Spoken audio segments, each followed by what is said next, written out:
Assalamualaikum warahmatullahi wabarakatuh. Perkenalkan, kami dari kelompok pertemuan 10 yang berjudul estimasi parameter akan mempresentasikan materi pertemuan 10. Kelompok kami beranggotakan dengan saya sendiri, Muhammad Taufik, dan Kurniawan Adi Kusuma.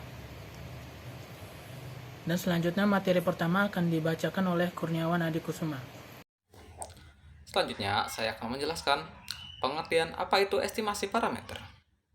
Estimasi parameter adalah proses menduga suatu parameter populasi yang tidak diketahui dengan menggunakan statistik dari sampel. Tujuannya adalah untuk mendapatkan gambaran yang baik mengenai parameter populasi, karena seringkali dihadapkan bahwa parameter dari populasi itu sendiri tidak diketahui meskipun distribusi populasi diketahui. Misalkan, suatu populasi dinyatakan berdistribusi normal, tetapi parameter rata-rata dan simpangan baku tidak diketahui. Atau misalkan, suatu populasi diketahui mempunyai distribusi bionominal, tetapi parameter populasi tidak diketahui. Oleh karena parameter dari populasi tidak diketahui, itulah maka statistik inferensial dipelajari karena bagaimana cara mengetahui parameter tersebut. Selanjutnya ada jenis-jenis estimasi parameter. Estimasi parameter mempunyai dua jenis. Yang pertama, pendugaan titik. Pendugaan ini hanya menggunakan satu nilai statistik dari sampel untuk menduga parameter. Misalnya, rata-rata sampel digunakan untuk menduga rata-rata populasi. Yang kedua ada pendugaan interval. Pendugaan ini menggunakan interval kepercayaan yang terdiri dari batas bawah dan batas atas. Selanjutnya ada contoh pendugaan interval. Rata-rata tinggi badan orang Tangerang Selatan dapat kita duga dengan memakai interval 160 kurang dari interval kurang dari 165. Artinya rata-rata tinggi badan orang di Tangerang Selatan diduga berada pada atau terletak pada interval tersebut. Kita juga dapat menduga dengan memakai interval 155 kurang dari interval kurang dari 169. Artinya, rata-rata tinggi orang Tangerang Selatan diduga berada di dalam interval tersebut.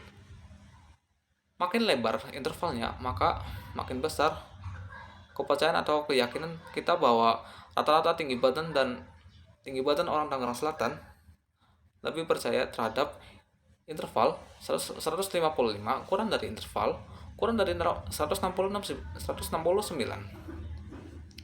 daripada interval 160 kurang dari interval kurang dari 166.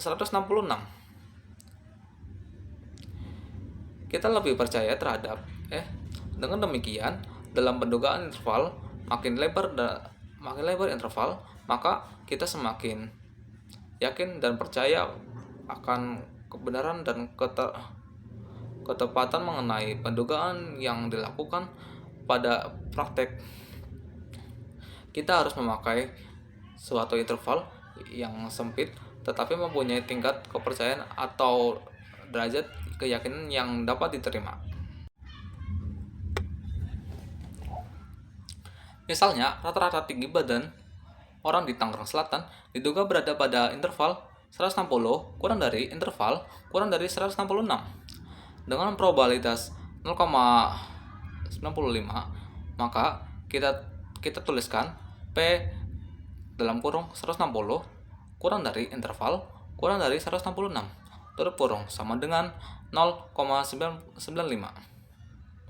Bila rata-rata orang di Tangerang Selatan berada pada interval 155 kurang dari interval kurang dari 169 dengan probabilitas 0,99, maka kita tuliskan P dalam kurung 155 interval kurang dari interval kurang dari 169 sama tutup kurung sama dengan 0,99.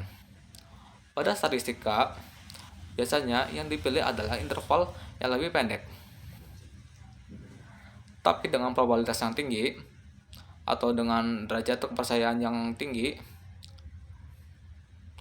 pada kasus pendugaan rata-rata tinggi badan orang di Tangerang Selatan tersebut, lebih baik kita pilih interval 160 kurang dari interval kurang dari 166.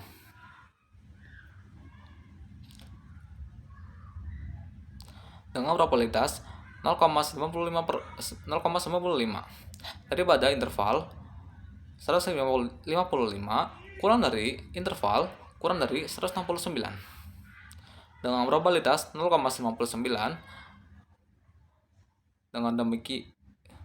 dengan demikian kita lebih baik memilih P dalam kurung 160 kurang dari interval kurang dari 166 tutup kurung sama dengan 0,95 daripada P tutup kurung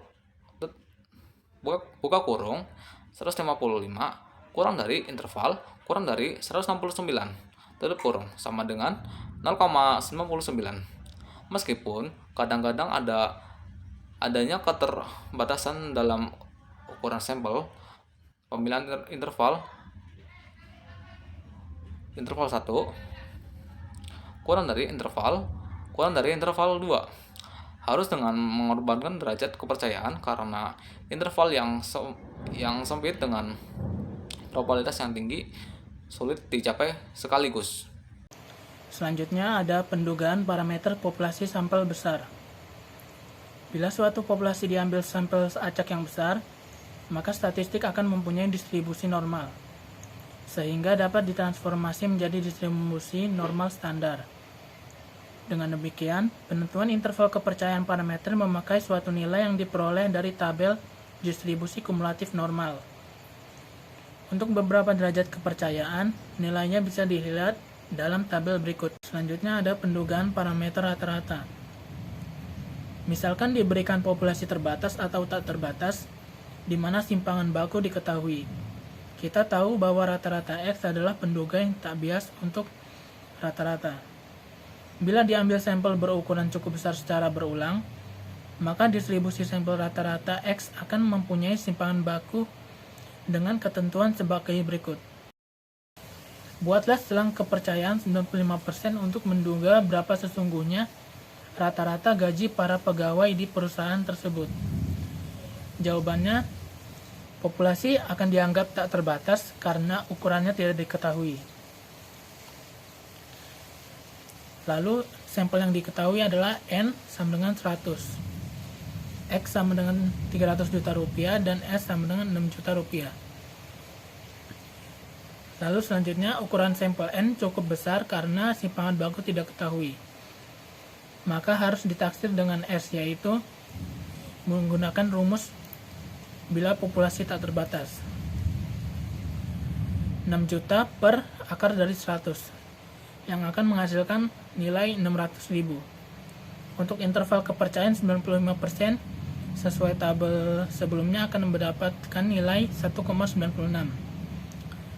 Maka hasilnya adalah 30 juta dikurang 1,96 dikali 600.000 sama dengan 28.824.000.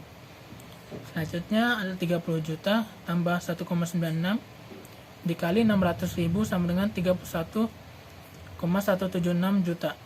Jadi interval kepercayaan 95% untuk rata-rata gaji tahunan yang sesungguhnya adalah antara 28.824.000 sampai 31.176.000. Sekian presentasi yang kami sampaikan. Bila ada salah mohon maaf. Kami akhiri. Wassalamualaikum warahmatullahi wabarakatuh.